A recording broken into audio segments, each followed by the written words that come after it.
Tak predovšetkým mamu. Mamu, ktorá je naozaj taká levica, ktorá si chráni svoje dieťa, svoju rodinu. Ako druhé, naozaj extrovertného umelca, ktorý má silné zameranie ku svojmu etniku. Prioritne mám najradšej veci, ktoré sa týkajú Rómov. Hudba, ktorú cítim, alebo hudba, ktorú by som prezentovala, je hlavne tá, ktorú bude spájať majoritu s Rómami. A kto som ešte? Som jednoduchá Rómka. Rodená Bratislavčanka. Narodila som sa na Zochovej, nemocnica Zochova u Kocha. A cítim sa byť naozaj Bratislavčankou. Vyrastala som v rodine, ktorá bola trojazyčná. Hovorili sme maďarsky, slovensky a nemecky. Božia rómština u nás bola takým malým tabu. Vyrastala som v rodine, v ktorej bolo množstvo zmiešaných manželstiev. Nie sme úplne homogénnou skupinou, ktorá sa naozaj zaoberala len s tými Rómami. Máme v rodine Maďarov, máme v rodine takisto slovenské ženy, ktoré naozaj sú úžasnými matkami. Z maminej strany je časť, ktorá je sú obchodníci medzi nimi, nie sú to len čisto hudobníci. Tak všetko je tak zázračne poprepájané. Rómčina v mojom detstve, v mojej rodine bola také niečo tabuizované. Bohužiaľ, okolie, ktoré vytvorilo toto napätie dávno, pradávno ešte v mojich prarodičoch, im dalo pocítiť, že ak hovoríš rómskym jazykom, tak si odhalil komplet všetko, že si Rómom. A byť Rómom neznamenalo nič dobré. To myslím si, že ešte z tej druhej svetovej vojny im to zostalo, mali tie obavy a preto chceli nás, deti, chrániť. Tak nás začali viacej učiť v maďarčine, pretože Maďarsko malo v tej dobe vplyv. No a týmto pádom vlastne tá rómština sa pekne pomaličky vytratila, zostali iba nadávky. Viem, že moja babka vždycky hovorila, že ara. To som si pamätala ako dieťa. Ako také drobné nejaké slovíčka oni používali. Ale všeobecne hovorili o tom, že ak začneš rozprávať rómsky, tak si bohužiaľ degeš.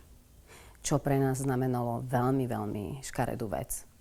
Toto bol výraz, ktorý nás spájal s niečím strašne negatívnym, s niečím odpudzujúcim, kde sme strácali hodnotu v majorite.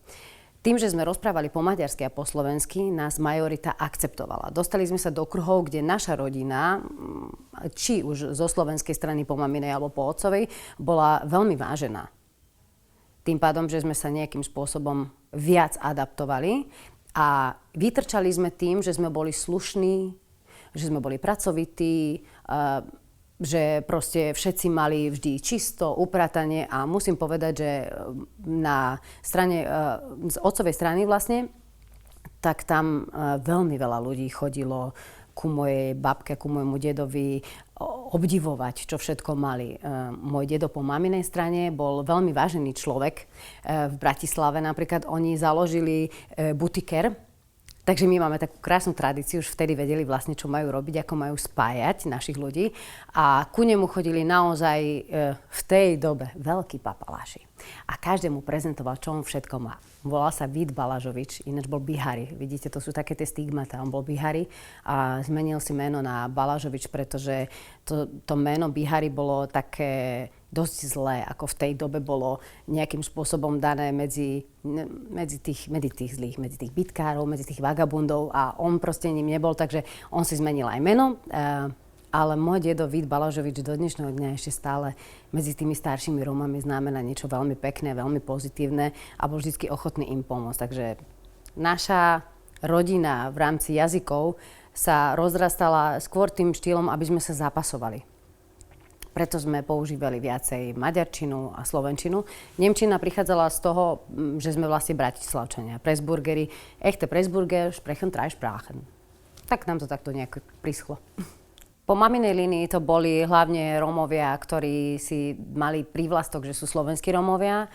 Zaoberali sa hlavne obchodom. Áno, máme tam aj silnú časť zastúpenia, čo sa týka hudby. Môj prapradedo mal prvý big band, bol to Bihari Big Band. A z otcovej strany je to jednoznačne čisto hudobná muzikánska rodina. Celá línia bola zastúpená, už môj prapradedo bol primáš, takže primáš, za primášom sa rodil. Ja som bola prvé dievča, prvá vnúčka a tým pádom to trošku, možno, že môj otec si želal dievča, ale myslím si, že to bolo trošku také prekvapenie, pretože prvý mal byť chlapec, aby pokračoval v tom rodokmeni, rodostrome, aby to bol ďalší príjmaš, napriek tomu, že ja som strašne rada mala husle, naozaj. Pre mňa to bol nástroj, ktorý som chcela študovať, ale prischol mi klavír, ktorého som sa potom neskôr vzdala. Ja som bola typická huslistka. Mám mladšieho brata, ktorý prišiel po mne a on mal byť ten príjmaš, teda akože brali ho ako druhotnú voľbu, čo úplne nevyšlo a z druhej strany zase to bolo majestátne, čo môj brat vytvoril, musím ho opomenúť, pretože on bol huslista v rodine, ktorému naozaj husle v rukách plakali. A to sa dialo tak, že za každým, keď mal cvičiť na tých husliach, na začiatku ešte len v tých prvých polohách, kde sa ťahali dlhé tóny, tak strašne to nechcel, že plakal. A keď plakal, tak mu tie slzy padali na husle a všetci sme povedali, jediný muzikant našej rodiny, komu aj husle plačú. No môj brat nezostal na tej úrovni muzikánskej, je vyučený čašník, žije v Rakúsku, má tam svoju partnerku a je vynikajúcim človekom. Spievať som začala podľa všetkého asi skôr, než rozprávať. V našej rodine bolo štandardom dennodenné hudba, počúvanie hudby, hranie a spievanie, pretože môj otec už v tej dobe hrával v kapelách, začínal v Sluku, ktorý často cestoval, takže ja som bola častokrát pri ich cvičení, rôzne formácie ako cymbalovky, tak potom neskôr začali mať kapelu modernú, ktorá sa volala v tej dobe, že Blackbirds, že čierni vtáci, akože to bolo strašne macherstvo dávať takéto mená. A bola to kapela, ktorá už v tej dobe potom začala vlastne hrávať funky, jazz, boli na modernej úrovni. A ja som vlastne v tomto každý deň vyrastala a keď už som začala vlastne vnímať hudbu už tak pevnejšie ako súčasť, tak mám takú malú historku, že som mala asi 4,5 roka, lebo úplne reálne si to nepamätám, takže to bolo pod 5 rokov. A dávali môj obľúbený film v kine, Cigáni idú do neba a bývali sme v Nových Zámkoch. Bolo to krásne malé kino, volalo sa zázračne, že kino Mier. V tom kine som pozerala s mojou mamou ten film a keď prišla pesnička Na necocha, no tak to bola moja obľúbená časť toho filmu, tak som sa postavila v tej dobe ako 4,5-ročná na tú stoličku a začala som z plného hrdla spievať. No jasne, že na to reagovali a je to také malé mestečko, okamžite zažali svetlá v tom kine a mala som obrovitánsky potlesk, premietalo sa však ďalej. Nejakým spôsobom som sa dostala do takého prerodu aj vnútorného, aj hudobného, ktorý takto. Zľahčene poviem, že začala som si v hudbe robiť to, čo sa páči mne. Dôverujem tomu, čo cítim, dôverujem tomu, že čo zo mňa vyjde, čo vytvorím, bude tá pravá emócia nefalšovaná, ktorú zo srdca, bez hociaké pretvárky alebo bez nejakého prispôsobenia sa mainstreamu dokážem predať najlepšie mojim poslucháčom. Takže všetko, čo tvorím, je moja vlastná tvorba. Je to podmienené iba mojimi pocitmi, ovplyvňuje ma, myslím si, že životný kolobeh, to, čo sa okolo nás deje, to všetko ma naozaj ovplyvňuje. Čerpám z toho, ale som naozaj vo vnútri veľmi pozitívny človek, pozitívne naladená. Snažím sa vyjadrovať veľa lásky, málo smútku, vybrať to najdôležitejšie vždy, ten kontakt s tou láskou, s tou pozitivitou, s tými deťmi, s tou rodinou a inšpiruje ma najviac latino hudba a pre mňa prioritne je veľmi pekné a veľmi príjemné spievať v rómštine. A moja budúcnosť vlastne bola už dávno zadaná, lebo ako dieťa som inklinovala k rómskej hudbe, zaujímal ma rómsky jazyk. Nikto mi ho nikdy nevysvetlil, nepodal, pretože tam bolo práve to také malé X, že tadiaľ nemôžeš. A neskôr sa mi podarilo spoznať mnoho veľkých Rómov. mnoho Rómov, ktorých som naozaj uznávala, pretože sa začali javiť, pred možno 10 rokmi sa začali javiť a formovať Rómovia na vyšších pozíciách, začali parlamentné voľby a tam som vlastne ako prvého dostala do vizíru Petra Poláka. Peter bol prvý človek, ktorý mi ukázal kvázi, alebo som začala dôverovať v to, že aj my máme na niečo naviac. A popri Petrovi som spoznala môjho partnera Eduarda Čonku, ktorý je absolútny expert, čo sa týka videnia tých prepojov. On má ten pohľad taký, ktorý mnoho z nás nemá, ktorý dokáže vyčúchať a vycítiť v kom, čo je a ako mu to môže podať. Jeho romština, a oni sa často rozprávali s Petrom, jeho romština, teda levočská romština, je niečo úplne úžasné. Levočská romština je taká krásne spevavá a myslím si, že tam ma to začalo najviac baviť. Keď oni sa začali rozprávať, tak som začala počúvať. A tým, že oni sa často a všetci aj v rodine môjho partnera rozprávajú romanes, tak mi to prišlo strašne blízke, krásne a zaujímavé. Tak som začala príjmať texty od neho. Edo mi začal písať rómske texty na moje piesne, lebo som mala túžbu, že to chcem vyjadrovať teda v tom rómskom jazyku. A keď som začala spievať ja, tak najprv to bolo smiešne, pretože som znela ako malé ušleptané dievča.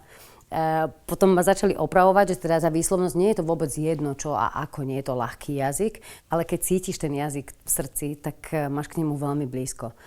Rómštinu ma hlavne naučil počúvať a rozprávať môj partner Eduard Čonka, ktorý má z toho ešte štátnicu. Povedali by ste to? Pred 15 rokmi som bola prvýkrát na Superstar. Tam bola ešte Adela Banášová, úplne mladúčka baba.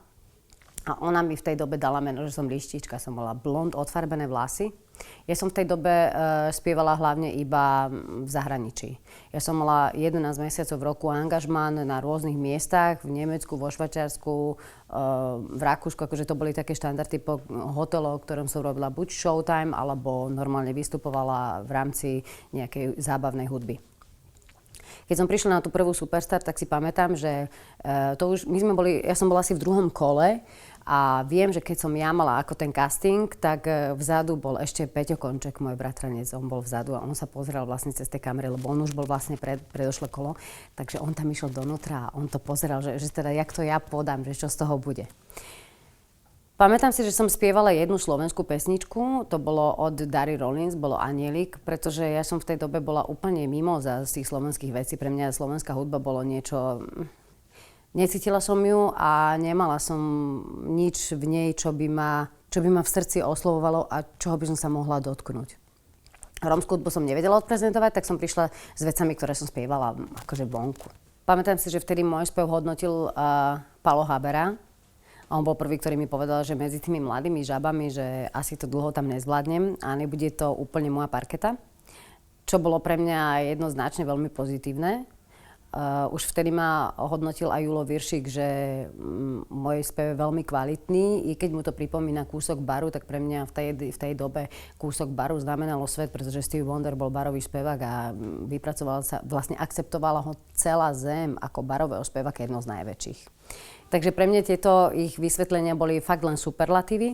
Dostala som sa do ďalšieho kola, bola som v prvej 50-ke, kde som vypadla z toho dôvodu, že som mala spievať slovenské piesne a mne tie slovenské piesne, akože priznávam fakt, že nebola som na to vôbec otvorená ani pripravená a necítila som tú slovenskú hudbu, bola mi vzdialená.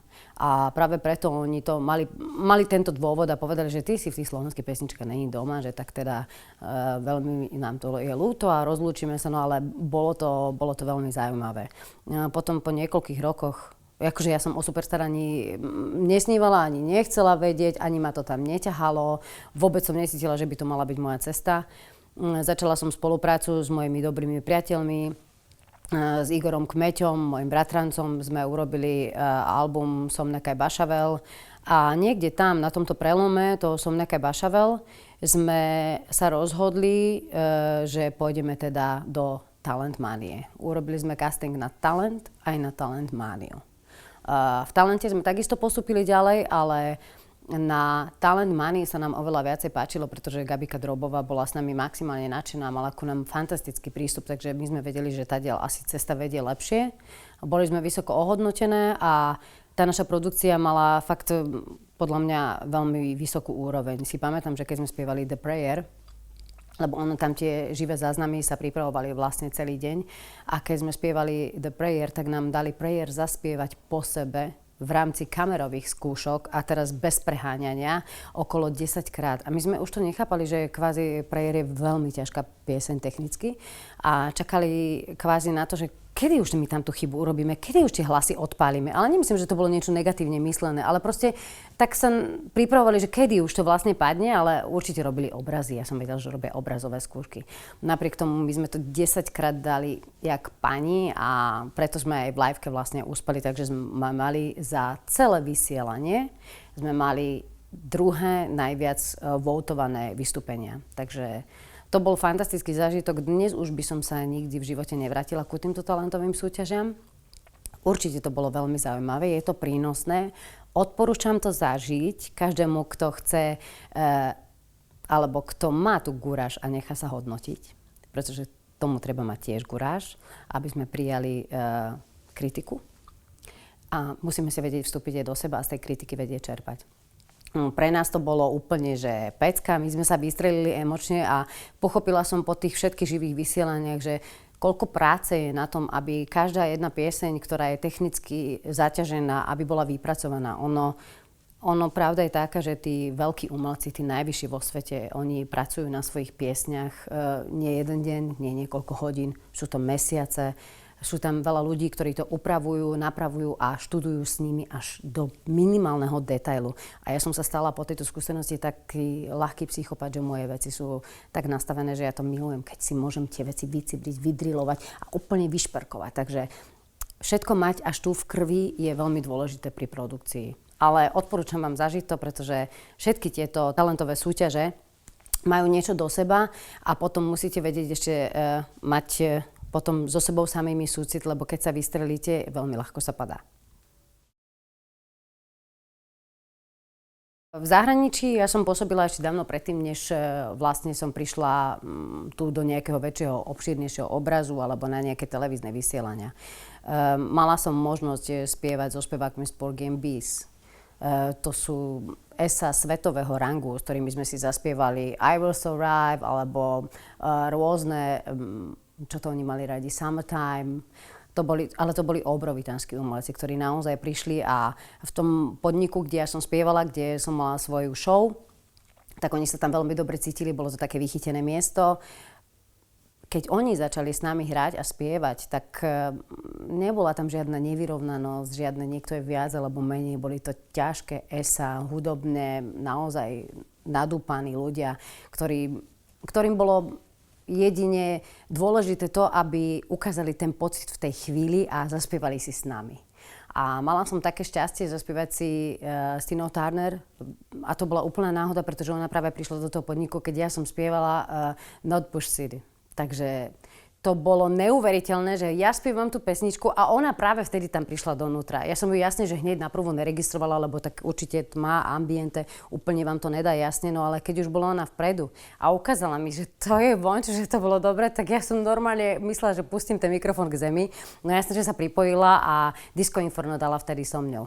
To boli časy, kedy ešte neboli mobily také vychytané, alebo to, že by sa to dalo zdokumentovať, ale poviem vám určite, že vôbec mi to nevadí, že to není na mobile nahraté a není ani niekde uložený nejaký memory z toho, pretože moje memories tu zostanú mi na veky.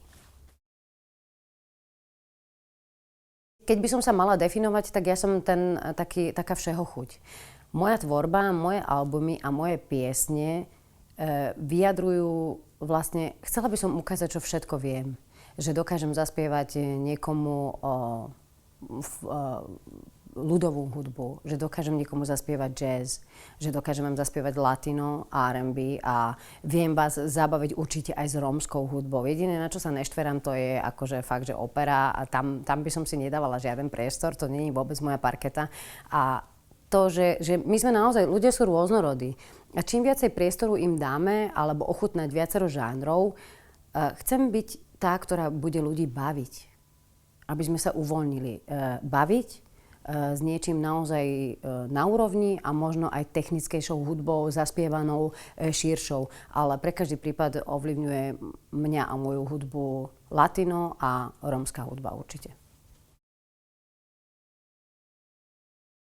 A to nie sú len tie pred 20 rokmi alebo 40. Ono, Brahms, Paganini, všetci čerpali z rómskej hudby. Každý jeden bol nadšený obrovskými muzikantami, ktorých stretávali, pretože oni tomu nerozumeli, ako je to možné, že tí Rómovia majú to v krvi, dokážu technicky zahrať, dokážu melodicky zahrať, chápu harmonizácie a dokážu ich roztvoriť, dokážu byť impulzívni, vedia sa dotknúť srdca. Proste rómska hudba je to, čo vlastne preteká každým človekom, by som povedala. Pretože tí Rómovia, tak jak putovali po celom svete, tak všade naberali kúsky z tých krajín, nadýchávali tie kultúry, naberali od nich rôzne tie ingrediencie a potom každý jeden z nich to v sebe nejakým spôsobom zmiešal a jedine, kde sme to vedeli, tak najľahšie asi odprezentovať bola tá hudba.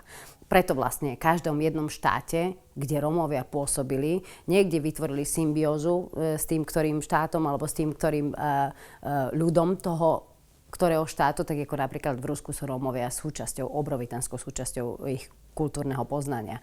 V Španielsku Andalúzia a flamenko je jednoznačnou súčasťou Španielska. Maďarsku je súčasťou Maďarska Sástagu Róma Zanekar. Na Slovensku budem súčasťou ja. Aspoň dúfam. Ja ako profesionál by som o tom asi nemala úplne tak do hĺbky rozímať. Chcela by som vám povedať, ako to vnímam ako obyčajný poslucháč. V rámci Rompopu sa dostávame do zábavovej sféry. Akceptujem všetko a naozaj niekedy sa mi to veľmi páči, ako ma dokážu zabaviť tie novodobé hudby. A z druhej strany zase ako hudobník alebo ako umelec mi srdce plače, že nepoužívame to, čo sme zvyknutí, že nerozširujeme harmonizácie, že sa nestaráme o to, aké formy textov budeme používať a či to bude mať veľký význam. Myslím, že sa aj veľmi prispôsobujeme dobe a trendom. Rompop je momentálne ovlivnený absolútnym trendom jednoduchosti, ale nielen jednoduchosti ako samej takej, ale jednoduchosti až tak zjednodušenej, až analfabetickej by som povedala, čo nie je bezpodmienečne zlé. Lebo možno je to pre človeka, ktorý je unavený svojou prácou, svojim stresom a blablabla, vypočuť si také niečo veľmi ľahké, aj niečo, čo mu dodá energie. Pre mňa je to niečo, čo ma momentálne nenabije, ja mám tak trošku inú predstavu o hudbe a napriek tomu vravím, že je to naozaj o tom, že v ktorej časti dňa si čo vypočujem. Rompop sa prestal odvíjať dobrým smerom. Asi tak by som to uzavrela. Rómska hudba a rómski umelci, jedno fantastickejšie jak druhé. Je veľmi veľa mladých ľudí, ktorí majú obrovitánsky prehľad, ktorí sú technicky vysoko zdatní, ktorí rozumejú tomu, ako sa ďalej tá hudba má dotvárať. Potrebujeme, aby sme ich podporovali, potrebujeme im dať viacej priestoru. Jediná možnosť, ktorá našu hudbu a rómskych umelcov posunie, bude možnosť v médiách. Potrebujeme podporu médií, aby sme dostávali späť ako odpoveď ten úspech a ten potlesk, aby sa tá kvalita dokázala šíriť. Nechcem všetko stávať len na internetových stránkach, na rôznych týchto momentálnych médiách, ktoré nejakým spôsobom chcú aj ovplyvňovať, aj reklamy sa prezentujú, ktoré vlastne my nepotrebujeme. My máme čo dať, ale len v tom prípade to bude fungovať, ak dostaneme priestor tam, kde je ten širší záber. Ono ten mainstream má len svoje produkty, hej, a máme rôzne možnosti botovania, videní a neviem čo ešte, akože v rámci toho sa nepohybujeme. Myslím si, že to nie je relevantný feedback, ktorý by tú muziku posúval, ale relevantný feedback je ten človek, ktorý bude nás vidieť v televízii, keď bude my Slovensko a zrazu tam zaznie neuveriteľná muzika, ktorú zahrali Rómovia, ktorá nebude len s cymbalovkou, ale budeme tam všetci, zaspievame neuveriteľné veci v rómskom jazyku. Tak ako aj na Silvestra. Keď Silvester sa bavíme, do televízie patrí rómska hudba. Všetci budú takto zdvíhať prsty, verte mi, potrebujeme médiá. No, myslím, že tento rozhovor sa nakrúca práve v najhoršej dobe.